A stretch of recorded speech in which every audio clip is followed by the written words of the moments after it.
on apprend cette semaine que la dette française explose. Bon, on le savait, mais c'est avéré. De l'autre côté, on a un conclave sur les retraites où François Bayrou explique qu'il n'y a pas de solution, mais que c'est compliqué, mais bon, vous comprenez.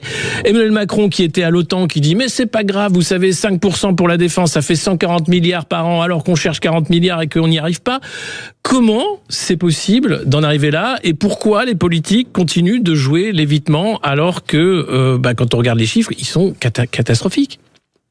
Complètement, je veux dire, aujourd'hui la France est dans une situation cataclysmique, j'ai envie de dire. Le drame, c'est que le bateau brûle justement, mais personne ne se rend compte, personne ne réagit. Alors je vais vous dire pourquoi tout à l'heure, c'est tout simplement parce que pour l'instant, par miracle, la note de la France, de la dette publique française n'a toujours pas été dégradée. Oui. Et c'est ça qui nous permet de tenir, si vous voulez, de continuer à jouer de la musique alors qu'on voit que le bateau coule. Mais je vais y revenir, mais simplement sur ces chiffres, parce que je pense qu'on ne se rend pas bien compte de ce qui est en train de nous arriver. Je veux pas donner trop de chiffres, mais quand même c'est important de voir cette réalité en face.